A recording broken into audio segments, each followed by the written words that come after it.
The most dangerous time in a narcissistic relationship is when you decide to leave the abuser, when you plan your exit, and somehow the monstrous individual finds out. What makes it so dangerous? Well, their crazy nature. It does not matter what type of a narcissist you're dealing with, all of them are capable of committing heinous crimes. No narcissist wants their control to be taken away. No narcissist wants to be abandoned. They want to abandon you.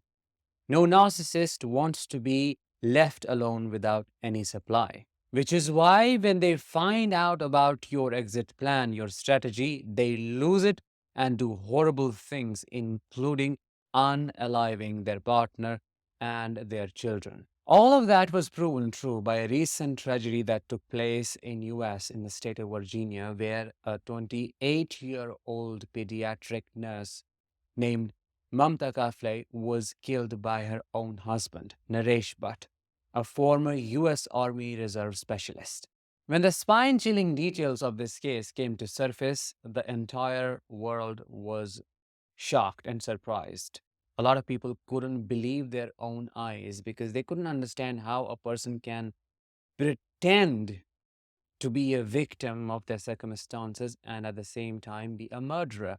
This is totally possible. As a narcissistic abuse survivor, if you were to go through the details of this case, I'm sure you would be able to connect the dots for yourself and conclude that this is a covert malignant narcissist who knew how to give a performance on television. In every single interview of his, he cried and cried a lot, only to fool those who were watching him.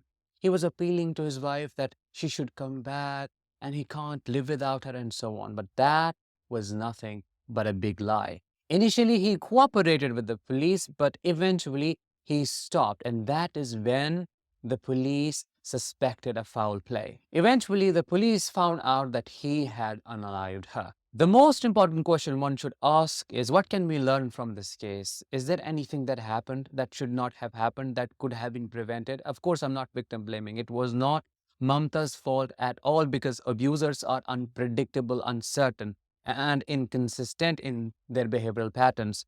They can pretend to be loving, caring, compassionate one moment, and the next moment they can turn into a complete monster. And when you are trauma bonded to such an abuser, you're waiting for some kind of hope. You're waiting for some kind of change. Then this narcissist maintains and sustains that change only until they get you back in the cage. From the information that we have so far about this case, it seems she may have communicated her feelings to him, that I am leaving you or I will be leaving you. I can't take this anymore. I am done. Which I understand why she may have done that. But in a case like this, you have to be extremely cautious. It's called quitting a narcissistic marriage. You cannot tell your abuser why you are leaving, what you are doing to leave, what your plan is, because they can become extremely unpredictable, as I said, and can do the most horrible things, make your nightmares a reality. Even if they have never put their hands on you, they can destroy you and those who help you. You have to stay quiet and unpredictable until the very end, until you're out of that house. You can't tell them what you're up to. You can't tell them what your plans are. You can't make your lawyer send them divorce papers while you are in the same house. You can't text them where you're going, who is helping you in this case. You can't tell them how you want the custody to be. You can't tell them what you want out of this marriage.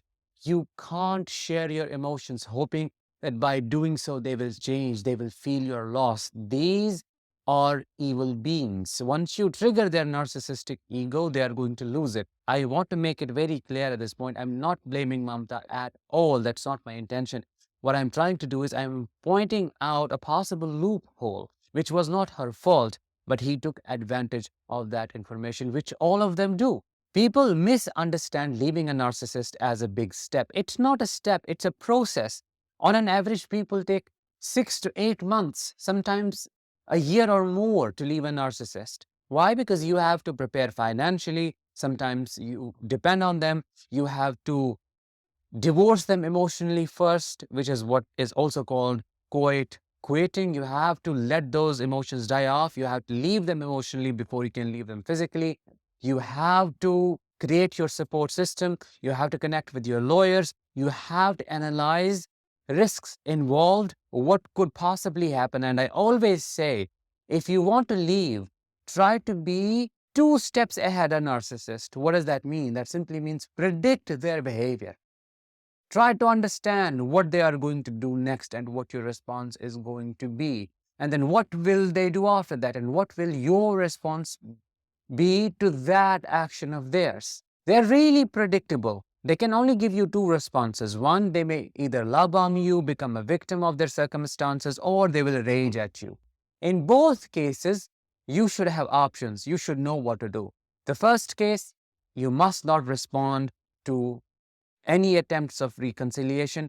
When they rage, you must be safe to be far away enough for them not to be able to do anything to you or to your children at all. This is the reason why I hate the question, why didn't you leave the narcissist early? Or why aren't you leaving them? Is it that easy? Leaving means putting your life at risk. And people come to me, I am afraid of leaving. What's wrong with me? Why am I overthinking it? I should be able to leave. I have the options. No, you're not crazy. You're not overthinking. It's a biologically correct response to a situation like this. Your intuition is able to read the danger and it doesn't want to take a risk. Leaving can mean the end of it all. And how would your brain allow that to happen? So, what is penalizing you is not your enemy.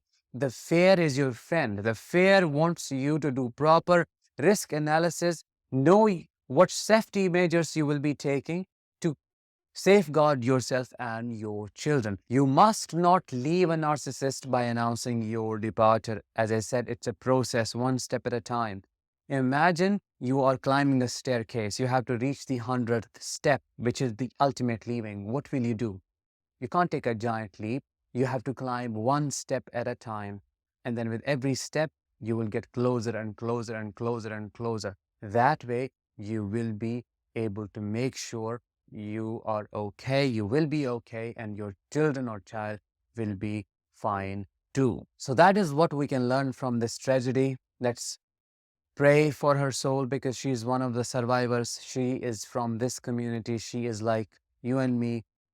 Let's pray that she finds peace, she finds safety, and she finds calmness, and that child finds a trauma-free home.